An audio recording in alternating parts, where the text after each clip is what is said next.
Hey everybody, welcome back to Matt Goes to the Movies and Mondays with Maximoff. Once again, this episode is brought to you by me. I'm Matt. Rob is with me as always, and Harrison from the Basement Binge is here once again to help us talk about WandaVision Episode 4. And this is an episode that all three of us are extremely excited to talk about. It certainly was a turn in tone for this show. And Harrison, Rob, welcome, guys. Welcome back. This is I'm looking forward to this one. Very much looking forward to this one.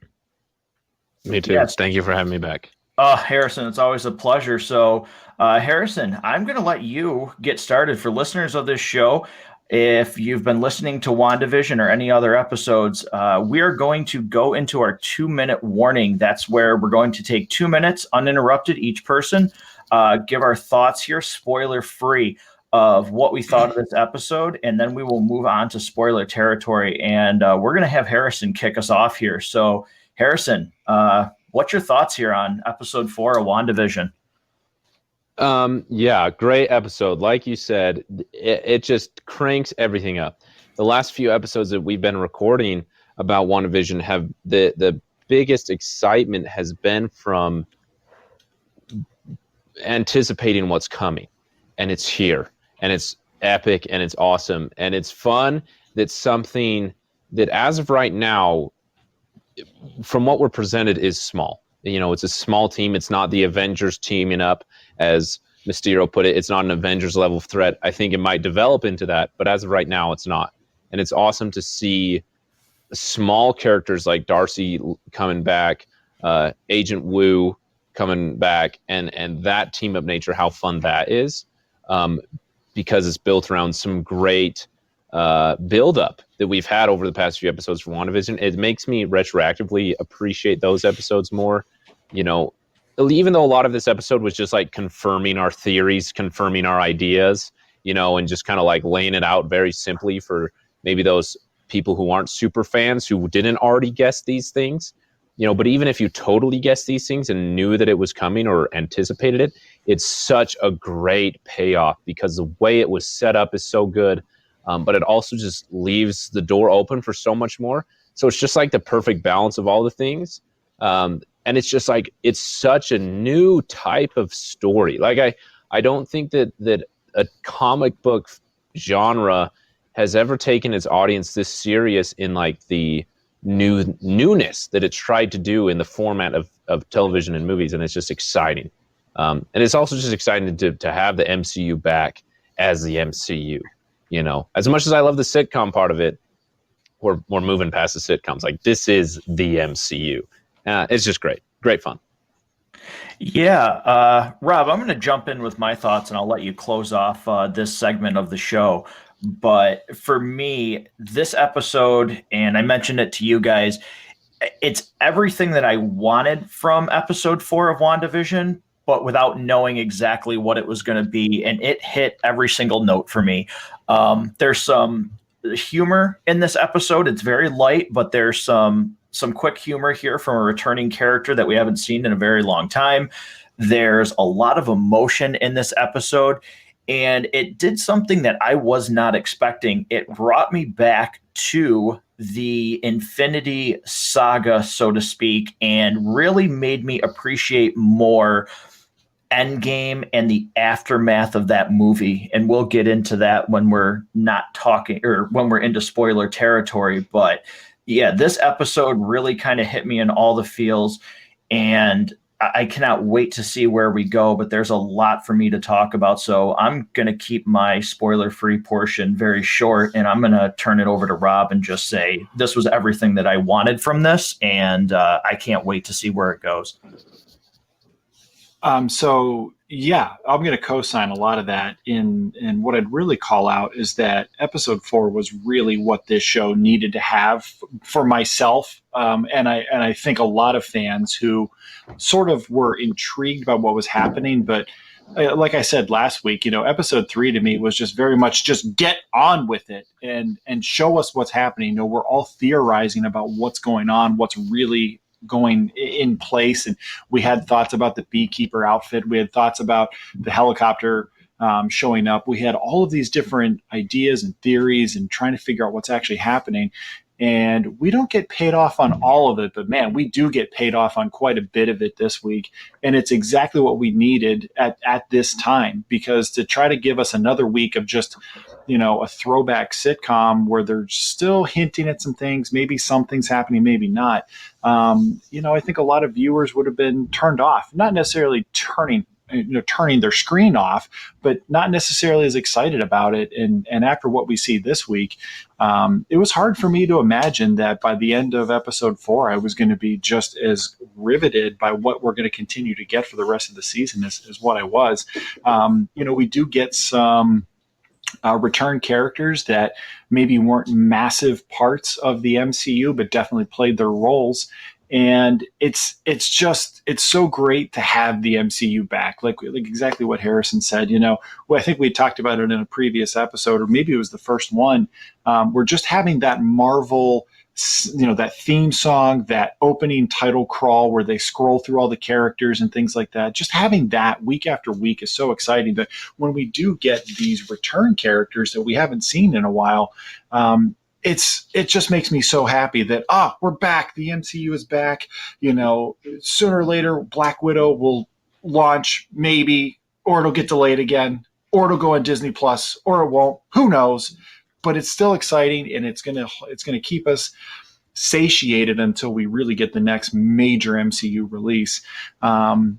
I'm very intrigued by what's happening. Now, I will say this. There were a few things here and there that I was like, but you kind of forget about it. This is one of those ones where it's fun. It gets you going in a way that you just kind of acknowledge, like, okay, I'm just not going to think about this too deep because I'm just having too much fun with it, and I'm not going to try to make too much sense of it. Because when you do start trying to make too much sense of it, then it's sort of like you can kind of see through the veneer. But I'm still I had a blast this week. I was very much looking forward to my rewatch this week in a way that last week I definitely was not. I was kind of like, all right, I'll get to it when I get to it.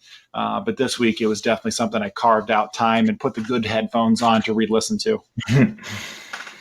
Yeah, all really good points here. And listeners, if you have not watched this episode and you're trying to catch up, this is where the spoiler-free portion is going to end. We're going to get into our thoughts of this episode in full. So if you haven't seen it, pause it, come back, and finish listening to this episode after that. But if you are not pausing this episode, here we go. And gentlemen, I think the only place to start is, sometimes we don't do this on the show, is literally from the opening scene, because this starts off with a bang, so to speak. And it made me think of something that I haven't thought about in quite some time.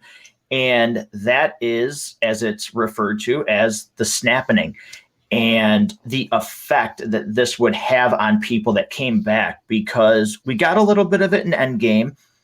Spider-Man Far From Home kind of treated it as, they used it as a joke a couple of times, where like, oh, that person was snapped, they're not 21. But this really showed the emotion and just the confusion of what people would think when, one, they came back, or two, people that they had lost came back. This scene opens in the hospital with Monica coming back from being snapped from Thanos. And guys, it's chaos.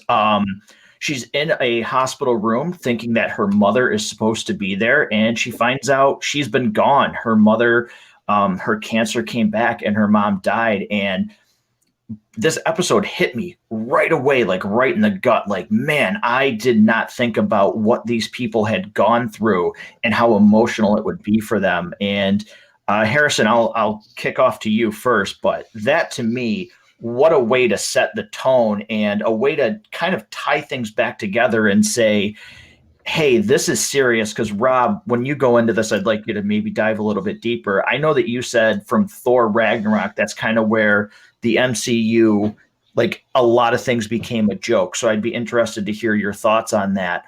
But Harrison, what did you think about this opening scene? Because for me, it was the right, like, it set the tone. Yeah. So I remember when it opened and it has like those really, really impressive visuals of Monica being like unsnapped, however you say that. And at first I was like, what's going on? Like, you know, because we had episode 3 end kind of with the cliffhanger where Monica gets like, so we assume, like blasted out of Westview. And so I was like, is this some like weird vision or thing she's having because of Wanda's effects on her? Like, what's going on? And then the more the effect went on and it kind of like led out into her fingertips. And then I saw the hospital room. I was like, oh, is this when she was unsnapped? And it like immediately like set me in that mood. And I just thought it was great to let that story, so to speak, be told. And I hope we get more of it, because I agree with you that Spider-Man Far From Home, it was kind of a joke. You know, I imagine that Spider-Man Far From Home was a little, you know, maybe like a year or two after the snap, you know, where this is like in the moment. And all of the confusion that 5-year time period would cause. And I'm glad that that's being explored, and how that motivates individuals, both Monica and also just the MCU as a whole, for what they do, and how that leads into what S.W.O.R.D. is and what S.W.O.R.D. is doing, and the reason they're reacting the way to Westview and what's happening there. Like, I just thought it was great. It's great set off for further payoffs. And I also appreciate, just like you said, it just immediately like caught me with a lot of emotion. Like, wow, this is horrible. And like what people went through is horrible. And it's so easy in comic books to have like huge events that then retcon and mean nothing. And I appreciate that they're letting the snap continue to mean something, because like in the history of the MCU and people, so to speak, or characters who live in it, like that's not something that you just move on from. And I hope that Marvel Studios continues to allow that to affect the rest of the MCU going forward, and not just as like an Easter egg and as a joke, but like truly how it is now. And I thought it was just great. And in addition to the MCU as a whole, and a great start to the episode. Awesome. Rob, what are your thoughts on that opening portion of this episode? I'll tell you what, it definitely wasn't what I was expecting, but I loved it. And I think that's what I love most about it, was not what I was expecting. You know, going back to when we did the MCU ranking shows, you know, I enjoyed Thor Ragnarok for what it was. Just as a piece of entertainment, it's a great time. I'll rewatch it any chance I get. But I did have a few problems with it, mostly that I think they bastardized Planet Hulk, which is like an awesome run in the comics, and now we'll never get a true film version of it. But one of the other things that I really sort of disliked about Ragnarok a little bit was, to me, that's kind of the beginning of where the MCU just gets a little too silly at times. You know, there's some very, very funny moments that are absolutely laugh out loud funny, but it doesn't fit within what they were already doing. Certainly Guardians of the Galaxy has some very silly moments here and there, but it still ultimately was kind of, I mean, that was the movie they were telling, but really Ragnarok, to me, it was when the whole MCU really started to change towards that, probably with the exception of Black Panther. But, you know, certainly there was moments in Infinity War, there's definitely moments in Endgame that are played for laughs that are not really a funny moment.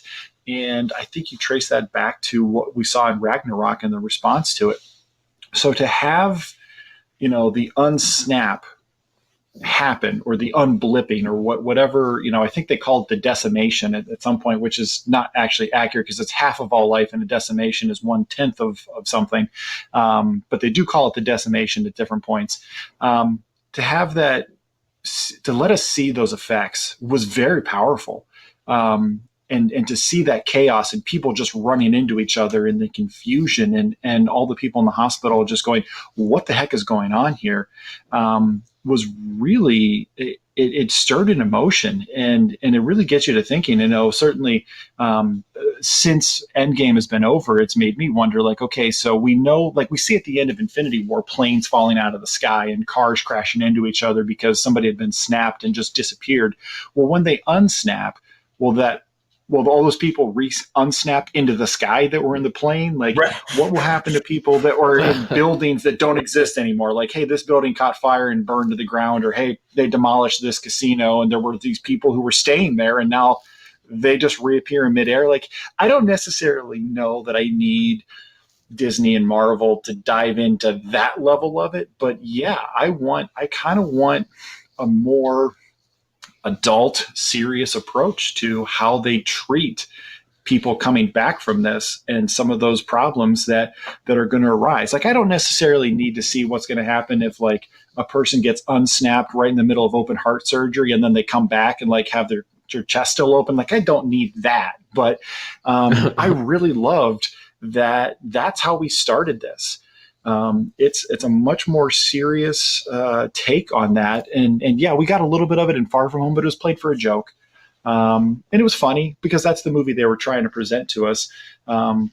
But that was a major event, an incredible event, not just in world history, but in universal history, because we have to assume it was universe wide that this occurred. And I like the serious approach, and I hope we don't forget about it. Many times in comics, there's a major story, and then it's on to the next team up. It's on to the next crossover event that they're trying to hopefully sell.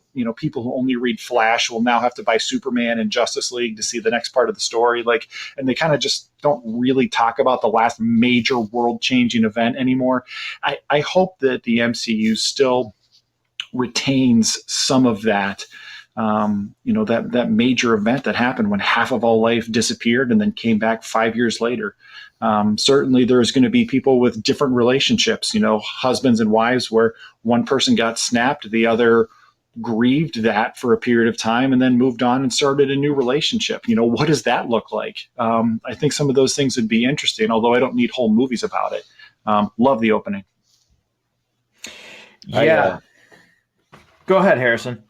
Oh, I was just going to jump in and say I just love some of the things that Rob said. I think that it was something that I wasn't expecting to see from WandaVision, and because it was so good, it made me love it even more. How surprised I was by it. But I also just had an idea based off what he was saying, and I hope that with She-Hulk and what it sounds like that series is going to be, that we get some of those weird logistical difficulties presented in like a courtroom drama with She-Hulk that happened because of the snap. I think that'd be hilarious and lots of fun, and could be a good balance of humor and seriousness. And I just hope that happens. I think that'd be a sweet idea. But the other thing, with back to the opening of WandaVision, is I think it did really good to establish the seriousness of the show, because the show's been a sitcom, and now we're going to get to the point where it's reality altering House of M type stuff. And House of M is a very mature comic in what it deals with in the PTSD of Wanda and her grief. And I think it was a good stepping stone for the series of WandaVision to say, okay, we had our fun with our sitcom, but here you go. Like, this is the maturity of this series that we're getting. I just thought it was great in lots of ways, but now I really hope that Rob's idea that he generated for me with She-Hulk is a reality. I want that to be true too. Yeah, that would be really cool. And it's so funny because the first 3 episodes we kind of talked about how there's not a lot to talk about in the episodes themselves other than what our theories are, and we really weren't talking about specific scenes or moments in those episodes. But episode 4 here, there's a ton of them. You have the opening scene, which we just spent time talking about. You have Monica going to S.W.O.R.D., which we understand is a thing. It was already being worked on when she was snapped. Her mother created it, and you get to see that building and some of the inner workings of it, which was really cool to see. But for me too, the 2 stars of the show, and it's kind of hard to say that because there was a lot right about this, but I didn't know. We said, what is she going to do in this? But I really love seeing Kat Dennings back and getting, Darcy Kat Dennings and Jimmy Woo. I thought those 2 were awesome together, and to kind of pull back the curtain a little bit when they basically, and I'm paraphrasing here, but so we're watching a sitcom with 2 Avengers, just like that little wink at this is something totally different and we get it. But I like that little light humor there. I thought that was pretty cool. But them trying to figure out what's going on. And again, there's not a lot, but she added some nice little humor to this episode, which for the most part is really serious. But I really like those two, their interaction, and even that first scene between Jimmy and Monica about, hey, tell me what you just told me here, officers. And they have no clue what they're talking about. They're just like, yeah, Eastview doesn't exist. Like, see you later. It's when you really start to understand really what's going on here and how deep this runs. Rob, I'll let you start this time. What did you think about getting Darcy back and her role in this episode and maybe potentially going forward? I was excited because I like Kat Dennings. I think she's really funny in most of the things I've seen her in. And I think, it's great to see Disney and Marvel picking some characters that were not major players in previous films and giving them more to do. It was cool to see her as her own. She is a scientific genius. She's very knowledgeable in her field. She's an expert in her field, and she's not just kind of a sidekick. So I really did enjoy seeing that. The one thing that kind of annoys me about science fiction movies is they've got two kind of Deus Ex Machina devices that they use whenever they need something to be magical, but they want to use science instead of magic. And one of them is quantum. That's how you get out of everything in science fiction. You just say it has something to do with quantum physics, and you're done. And because they're already doing quantum and Ant-Man and the Wasp, they had to go with the other one, which is cosmic. And that's the other way you get out of stuff. Something's either quantum or it's cosmic, and then you can make science basically be magic. And it doesn't have to make any sense at all. So when she pulled out, the cosmic radiation thing, I went, okay, fine. The other small nitpick I have about this is just people who are smart are just like insanely smart in science fiction, especially in the MCU. Like, Tony Stark decides he's going to figure out how to make time travel work, so he just kind of does it like after dinner while he's having his coffee. It's amazing how smart they make us think these people really are, and just how quickly smart people can just solve everything. When unfortunately it doesn't work that way. But it to me, there are, as much as I enjoyed this, it did feel at parts like this episode was a little bit rushed. Like they didn't really. Like Darcy shows up and she just figures it out. Oh, I've got this spectral analyzer thing and it's cosmic radiation, and boom, there's our answer. And hey, get me a TV. Like, here we go. I figured it all out. And it took me 45 seconds of showing up here. I didn't like how rushed it was, but largely it was great having those two characters back. And if you didn't quite catch it, when we first see Agent Wu again, he does the little card trick that it was laugh out loud to me. And it's definitely a cool little Easter egg reference to Ant-Man and the Wasp when Paul Rudd is showing him, all the card magic he's been learning while he's been stuck at home, like many of us have been lately, come to think of it. I feel like I should learn card magic now, but I just thought that was such a cool thing that Agent Wu had learned. And I really did it. I really enjoyed them together because it did add a little bit of levity to what was overall a pretty serious scene. And we even saw, getting a later part of this, we really see it. We had kind of talked about last week, Wanda's most likely the antagonist and the villain of this series. And we saw more of that at the end of this episode in a scene that was actually taking place in episode 3. We saw more than what we got last week that really confirms that that's got to be true. So it was nice having these two to not make it so dreary the whole time. Yeah, Harrison, where do you stand on that? I thought they were a great addition. I thought their comedy off of each other was hilarious. I love the character of Jimmy Woo in the MCU.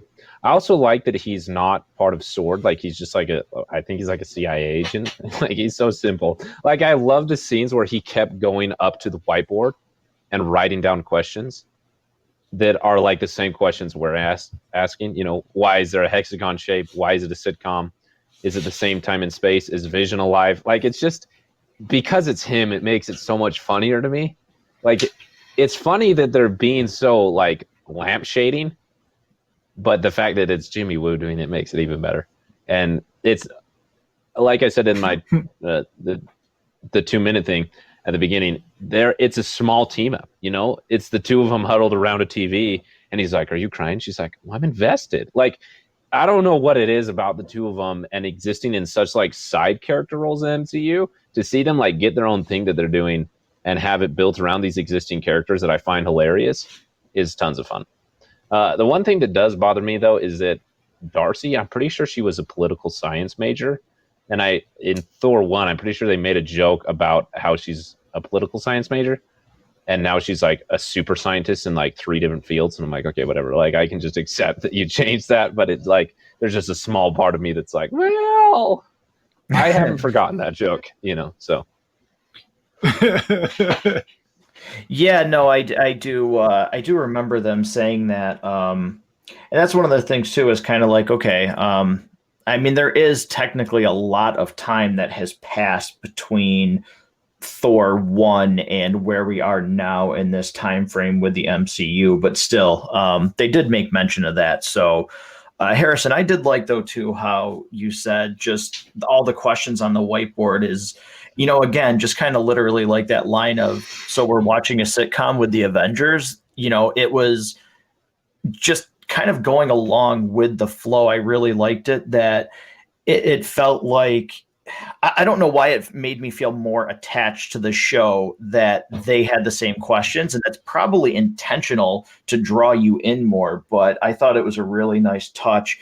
I also noticed too, he wrote on that board too, if you look, there is mention of the Skrulls on the whiteboard, and do they have anything to do with this? So just the fact that they're like basically throwing right now like anything at the wall, so to speak, and seeing like, okay, what sticks, where are we going? Again, I think it's just these nice little touches. And you know, one thing too that I want to ask is, this made me feel a little bit more, again, like connected to Wanda and Vision. And one scene that really got to me was, you find out that, you know, you see the scene where Monica mentions Ultron and that he killed her brother, and Wanda throws her out of the house, and she turns around to see Vision, but you see Vision, how Thanos had left him with the giant hole in his head. He has no color scheme whatsoever, and it's Vision when he is dead after the Mind Stone was pulled out of his head. And that got to me, because again, I was like, wow, like I didn't care about Wanda and Vision for quite a while. This show has made me turn the corner on them.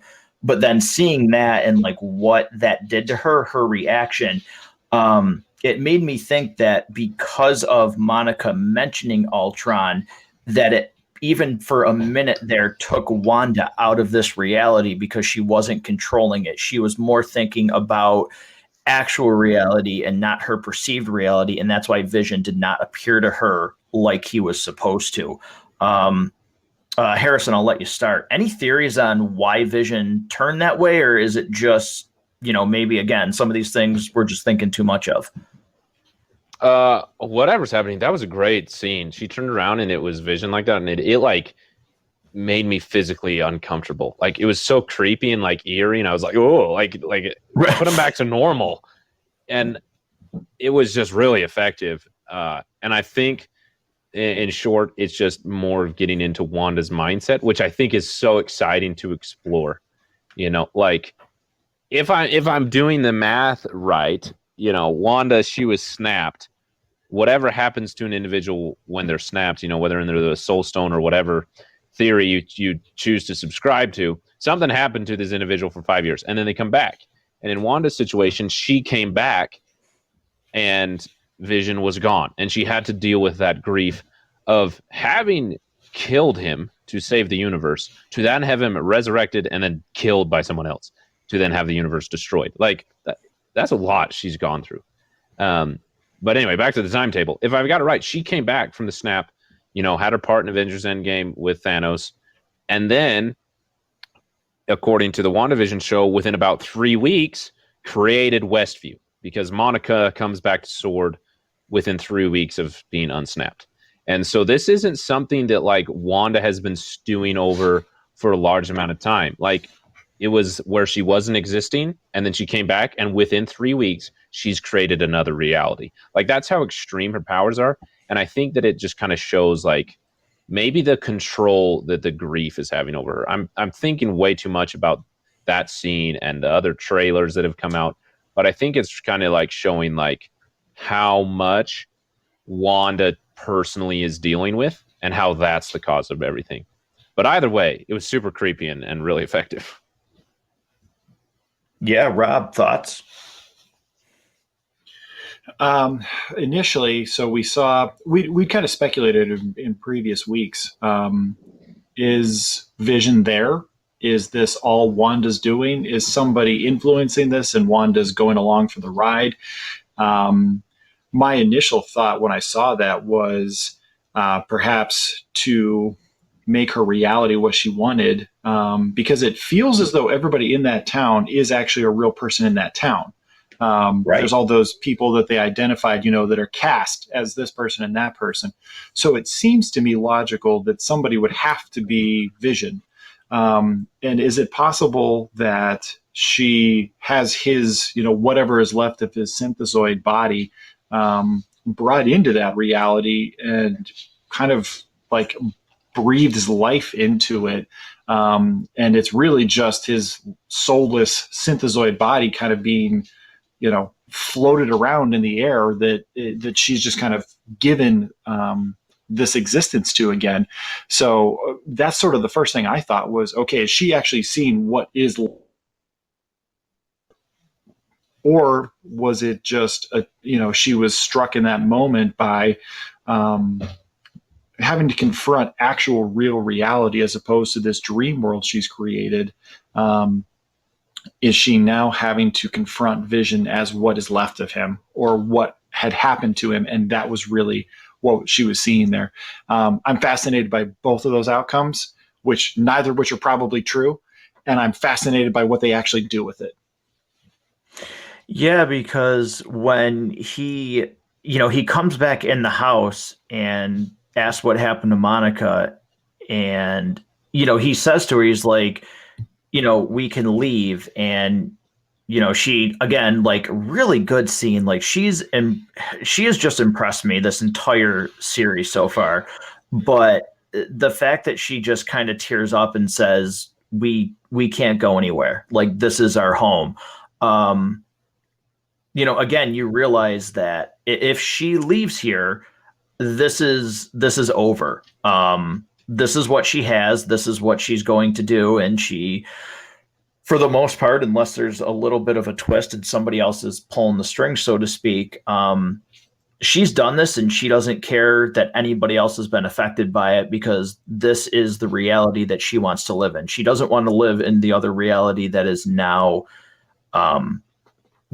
befallen all the other Avengers and people coming back, because the person that she wants to come back, there's two people, if you think about it. Her brother can't come back and Vision, which is also too, and maybe it's nothing, but it's interesting to me that she has chosen to bring Vision back. And if she can do this, why is Quicksilver not back? Why can't she do the same thing with him? And I don't know if that's going to play into it. Certainly I've had some thoughts on that, but it was, again, for me, just another scene where I was just really impressed with how devastated she seems that he's actually, what it looks like, he is gone. And the only way he's here is by manipulating reality.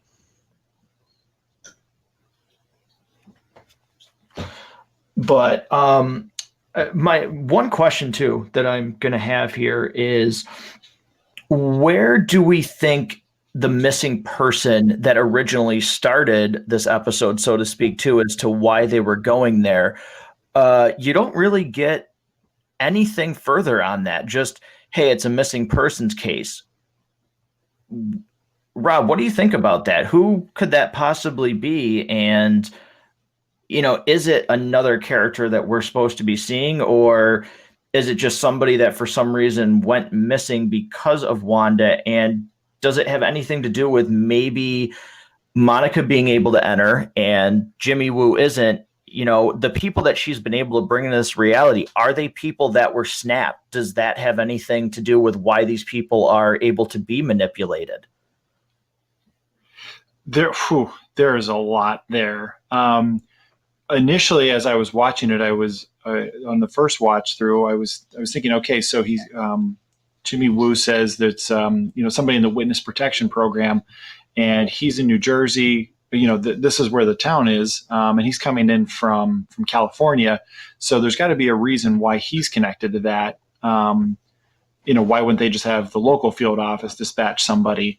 So the fact that this is a person in the witness protection program, that is really compelling to me. And I have yet to come up with a good theory as to who that person actually is. Because it feels like it should be connected in some way to the larger MCU, but we haven't seen this person yet. Because it really felt weird to me that once SWORD gets involved, that the FBI has any presence at all whatsoever. Because it sort of feels like at that point, they just say, okay, we've got jurisdiction here. This is way outside your pay grade. Go back home, kid. That's really what it felt like. But yet he was still there and actively participating in the investigation. So there has to be something about who this missing person was that is in the witness protection program that is keeping him there. And I think will be revealed at some point, hopefully soon. But I have no theories as to who this person is. I'm fascinated by what this could be. And it might end up being nobody we've already seen, but somebody that's going to set a lot of events in motion for the foreseeable future. What if it's Loki? Just throwing something crazy out there. Like, what if it's actually him? What if he's somehow involved? We know that he gets his own Marvel show at some point, and we know that he can mess with people and he has some different abilities and he's a trickster. What if he's somehow involved in this? I don't know. I'm probably not even remotely close to right, but holy cow, just the things that I've been so excited to be wrong about so far with regards to this show has been just really exciting. Yeah. Harrison, because he actually says to Monica too, she asks him before she gets sucked into this reality, why haven't you gone into town? And he literally says, it doesn't want me to. So that's why I'm wondering if it has something to do with people that have been snapped, and that they're easier to manipulate or bring into this reality. So any thoughts on that, Harrison, or who this person might be? Yeah, I don't have too many theories involving that. My first thought is just that it involves the character of Agnes. Like I've been mentioned, my theory really leans heavily on her developing Wanda into an antagonist. I hope Wanda becomes the villain of Doctor Strange, but I think this series is kind of setting up how Agnes's character is kind of setting that emotion. Mm-hmm. And so just kind of in line with that theory, I think that it's involving that in some way, that Agnes and Wanda got together in some way. Somebody from the witness protection program disappeared, and now we have Westview. Maybe it's one of their babies. Who knows? Maybe it's the person that they're using to recreate the likeness of Vision. I'm not sure. But whatever's going on, I really think that it involves Agnes helping Wanda to create what's going on. Whether Wanda was aware of it or not, I think that it just heavily involves Agnes. Yeah. Again, there's so many things that could be coming from this show, because one of the things that I have heard is that WandaVision, Doctor Strange, and Spider-Man, you have to think of them as kind of like a trilogy, so to speak, that each one of them really leads into what's happening here in Phase 4. And I know they said that they're connected, but it seems like realistically, every one of these things is going to be so integral to the other that it just pushes everything forward. So that's going to be really interesting to see what's going on there, because it seems probably the way that this is setting up that Doctor Strange probably is going to know what's going on here. Maybe that's what he's doing right now, is similar to Infinity War, when he's sitting there like looking at hundreds of thousands of possible outcomes. He's out there figuring out exactly what's happening right now with Wanda and how to, get her to come back, so to speak, without, ripping everything apart. So that's certainly interesting to me. Harrison, what else do you have for this episode? Because again, there was a lot of good stuff, but anything else that really stood out to you that you want to bring up? Let me think here super quick.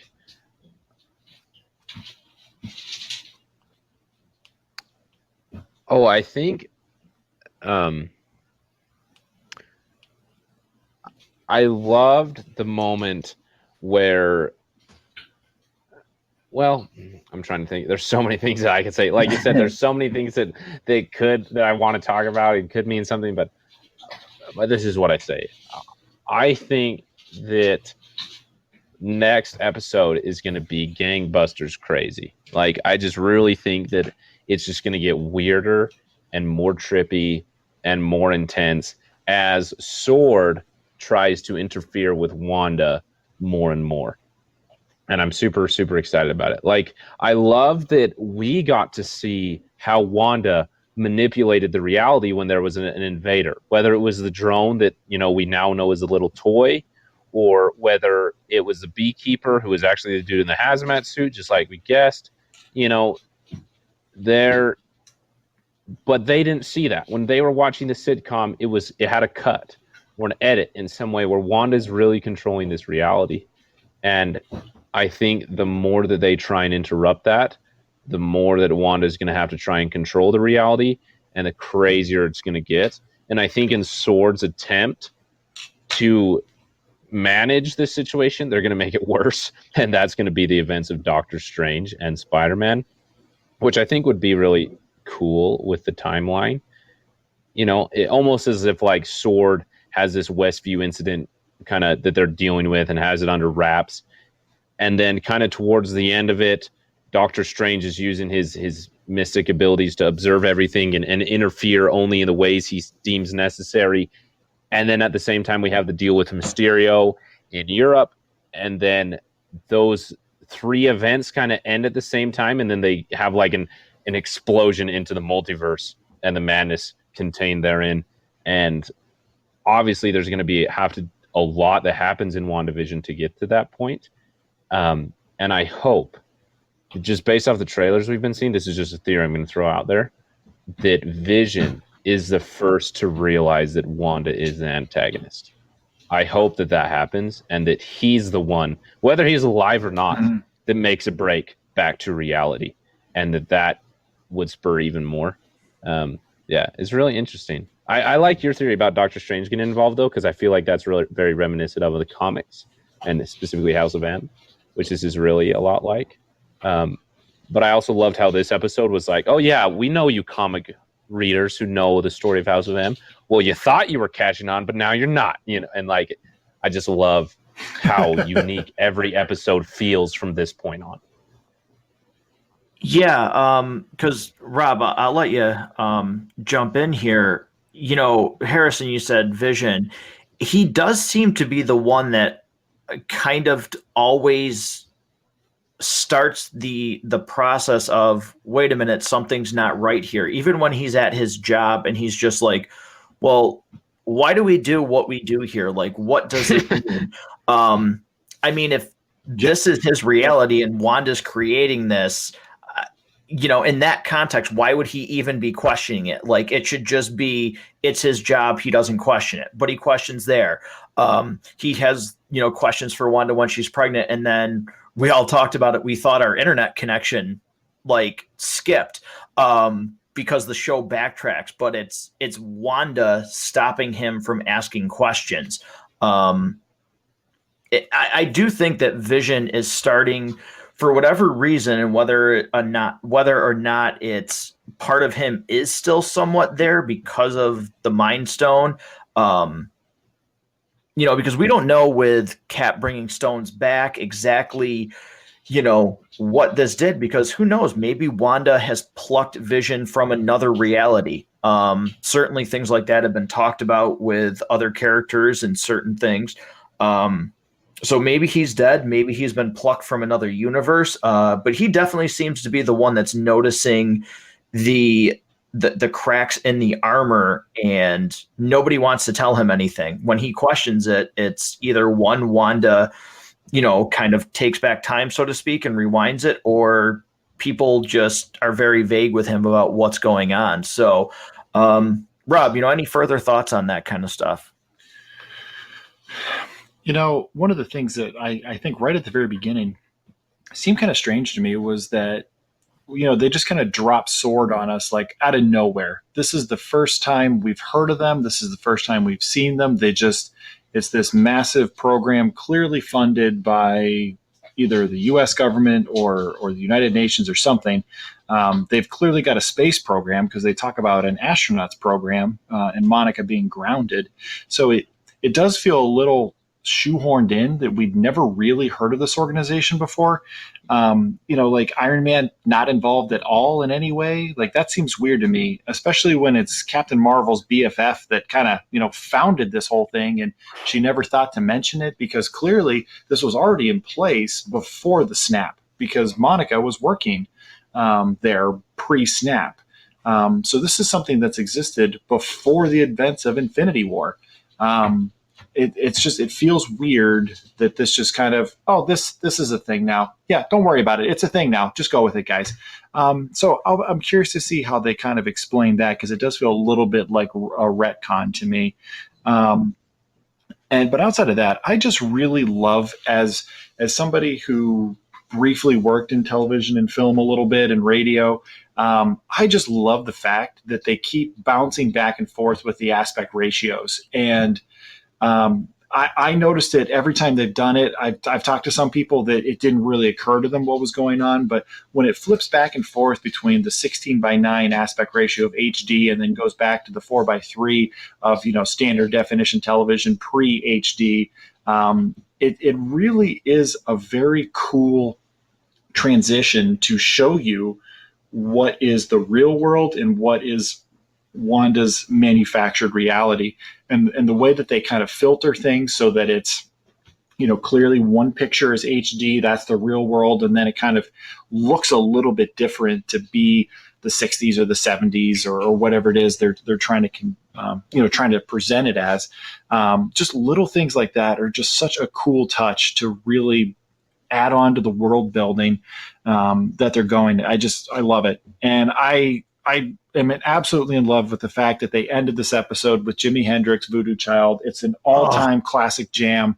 I love it, and it slaps so hard every time. There's never a time where Voodoo Child comes on and you go, crap, I didn't want to hear this song right now. And I just love that. I love that they use it here. Certainly the implications of voodoo and magic and all relating to Scarlet Witch. I absolutely loved it. Yeah, when that song started playing, I was like, oh God, yes, because who doesn't love that song? I don't know, maybe Harrison, you don't, but weird people. But probably the same kind of people who like The Last Jedi. Oh man, I'm telling you, unbelievable. But with that too, I think they specifically chose lyrics from Voodoo Child to really fit what's going on. Because certainly the second line of Voodoo Child that they put into this episode really kind of lets you know that Wanda has really created this or has a hand in this, where she's picking up dust. I mean, literally, people were turned to dust, for God's sakes, with the snap. So I thought it was a very clever way to tie that song into the episode, and just like a really great capper for what was a phenomenal episode. Clearly, to me, the best episode of WandaVision by far. But we do need to, though, real quick. We need to give props to Harrison real quick because he was, I'm going to call it 3/4 right on his prediction about the helicopter. having something to do with Geraldine's appearance. I believe his actual prediction was she used the helicopter to get into Westview. Right. And he was like 3/4 right. It was the drone that she put in there, and then she walked in shortly after. So they were absolutely connected. I'm going to give him 3/4 right. What do you think, Matt? Is it 3/4, or you're going to go all the way to right? I mean, I think pretty much I'm going to give him right, just because it was pretty much spot on. Besides, essentially that was the reason why she was in there in the first place, because she's like, well, where the heck did it go? So yeah, I think that was I think that gives him 100% accuracy. So I'm going to text him, and hopefully he gives me some lottery numbers, and we'll see what happens. Oh, I don't have any of those. I'm sorry. But I will say it was one of the most satisfying things watching this episode, because if anybody listened to our Mandalorian episodes that we did here, I was wrong so frequently, and I put so much work into those theories. And so to have ideas, whether they're super important or meaningful in the long run, but just to be right about something and the excitement of that, it was so fulfilling in the most unimportant way. When every single time something happened, I was like, I knew it, I guessed it, and it made me feel way too important.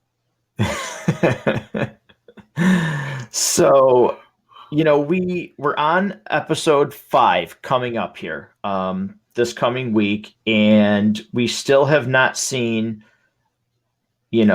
one, I think, really important character. And also 2, well, I'm going to say 2, based on, Harrison's been, saying, oh, I've been cheating and I was going on IMDb.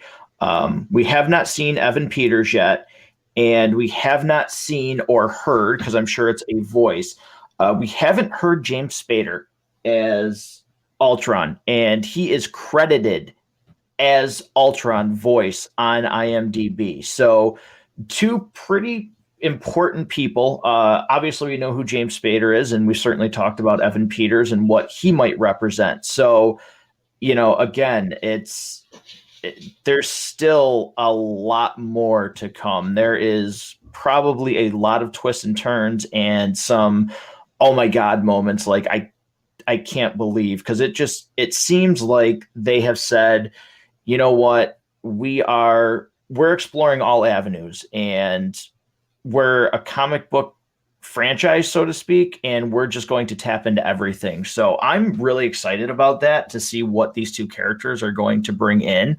But I do want to ask, have you guys, and this is the first time that I've done it, because I haven't really seen them before the show started, was the last time I really saw a preview for it.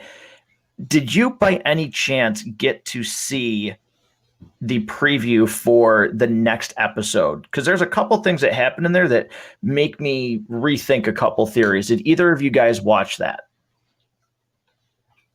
I'm not sure. I did not. I've seen trailers, but there's so many that I don't know which one's which. Yeah.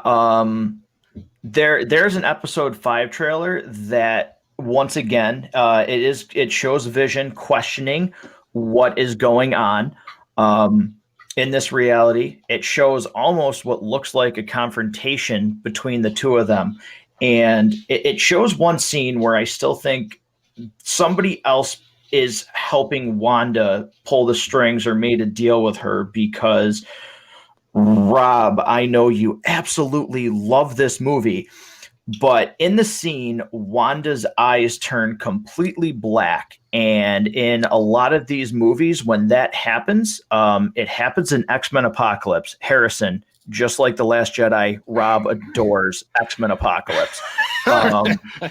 So loves it, absolutely loves it. But that happens to Charles Xavier in that movie, where Apocalypse takes him over.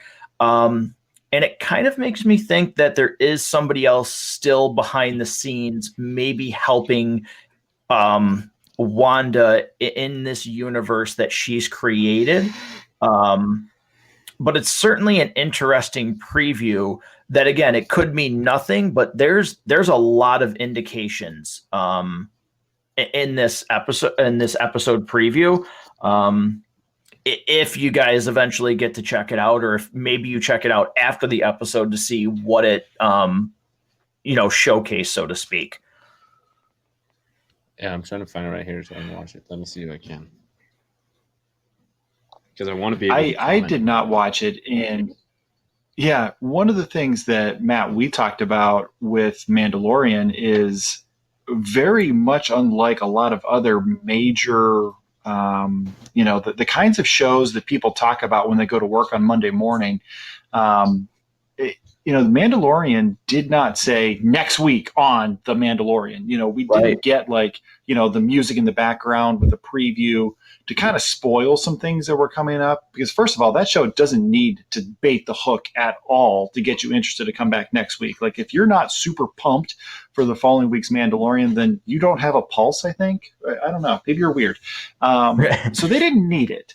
And I sort of like the fact that they didn't do that, because I had all week of my own thoughts, my own theories, my own kind of trying to figure out what's going to happen next, without necessarily anything being spoiled, or without any, in a lot of cases, I think when shows do that and maybe they show a twist or a fake twist or something like that, it really ruins the actual moment on the show when it happens, because it spoils some things for you. So I'm glad so far that Disney's not been doing that, because I think it makes it a little more fun. And as long as they keep making shows this good, they won't need to get people to come back the following week.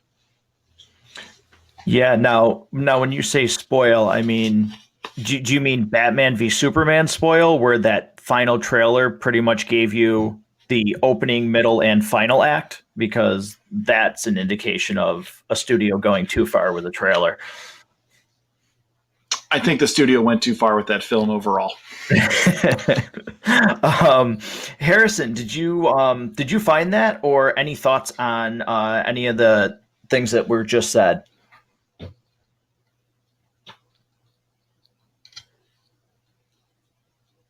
Oh, Harrison might be actually listening to the. Oh, yep, he's watching that trailer now, so I think he's going to come back here with a thought on that, Rob. So I'm going to pose it to you.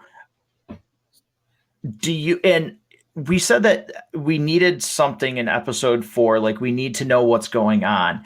And I thought, for me, I needed some form of action in this. But again, I said at the beginning here, I definitely did not need, I didn't know what I absolutely needed and how to put it, into words. But, if we don't get a lot of action in this and it's still just like really mind bending with reality, I think I'm okay. I think this showed that you can understand, what's happening and how deep this rabbit hole goes. I do think we'll see some, but I think this is still going to stay very grounded, so to speak, in relative terms to any kind of like actual fights in this show. So, you're right. We weren't really sure what specifically we needed to happen this week, but I agree with you 100%. We needed something to pay off what we've been leading up to, because there's just a lot of, okay, we get it. Wanda's losing her mind. She's created this alternate reality. This isn't what it seems to be. We kind of needed a little bit of what we got, and for them to pay it off the way that they did really was a lot more than we could have ever expected. I'm perfectly prepared for next Friday to be just another sitcom episode with more breadcrumbs for you to follow that something else is going on too. And even if we don't get anything back in the real world, I think I'm going to be okay. Because I think now that we've got a better understanding of the stakes and what's happening and what other things to keep an eye out for, ultimately I would kind of like to see things split almost 50-50. I'd like to see it bounce back and forth between the sitcom and the real world. But if they go 2 or 3 more episodes with just the sitcom and just continuing to build the tension, I think it could be okay. But I don't think that's really what's going to happen. I think we're ultimately going to see Sword finding a way to try to infiltrate and try to implode that false reality. And ultimately, if they have to send people in, you might see that happen. Yeah, absolutely. Harrison, Sorry. No, you're fine. Did you manage to get through that? I did. Sorry, I disappeared for a second because I was so invested in it. Yeah, holy smokes.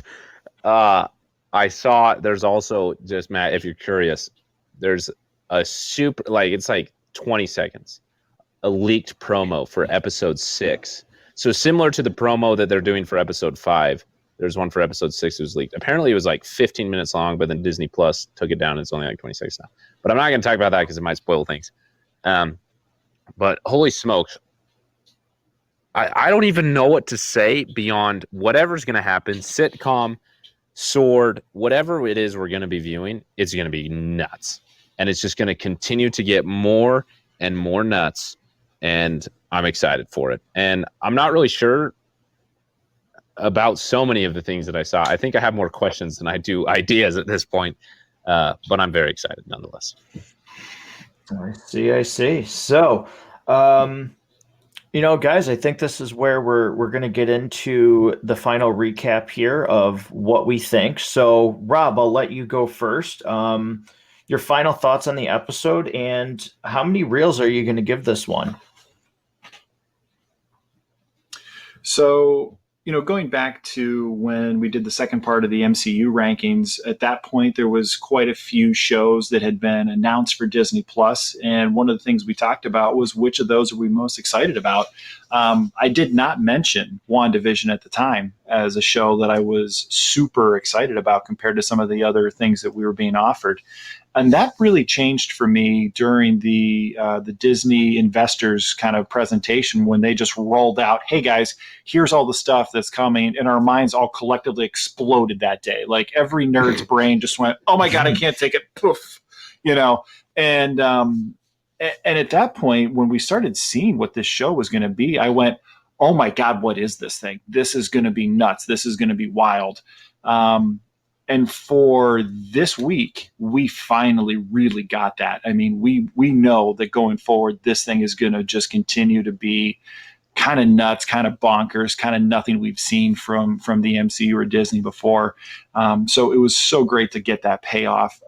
For me, I'm going 4.5 out of 5 reels, just for how intriguing everything now is. I'm just very, very much looking forward to next Friday. Yeah. Harrison, I'll let you go, man. What are your final thoughts on this episode? If to give it a reels ranking or rating, I would give it the same thing as Rob, 4.5 stars. There was just so much that was exciting about it. And it was just well crafted and I loved every minute of it. It was just great. It's exciting to see what could be happening, even if I'm totally wrong. Even though it was gratifying to see myself be right, I'm okay if I'm wrong because everything is just so exciting. And with how rewarding these payoffs felt, I can't wait for that to happen more in the season. And also, I can't wait for it to just get wacky. I really hope that they treat it with the level of maturity that they have been, and that it really is as weird as I think it's going to be. I'm just excited. But yeah, this is probably my favorite episode of the entire season, but I'm sure that's quickly going to change. Yeah, which is super exciting to think this is, because again, I'm going to agree with you guys. 4.5 reels for me. I thought this was the best episode so far, but by no means do I think this is where the fun stops or this is where the quality, okay, we're kind of at a cap here. I fully expect this to be just a roller coaster right up until the end. So for me, I am now super excited. It's very interesting to see too how much Disney Plus is using these shows to shape everything that's coming. It's certainly a new journey, one that we had heard about. I don't think for me personally, I really thought about the degree of really how far these shows are going to, go into setting up movies and setting up the universes that we're going to see going forward. So super excited to come back next week, talk about episode 5. I just think, again, we're going to get further and further down the rabbit hole and more excitement to see what actually is going to come of this. So I give this 4.5 reels. And for all the listeners, once again, I know all 3 of us, thank you so much. Every episode here, I want to make sure that we plug Harrison and the Basement Binge. If you haven't checked out his show, make sure that you do. His notes are always going to be his show links are going to be in the notes for this episode. Make sure you check that out. Rob, thanks for being here. And anything that you need to contact the show, interact with the show, is going to be in the notes here. So until next week, this has been Mondays with Maximoff, WandaVision episode 4. So thanks for listening, and we'll see you here next week.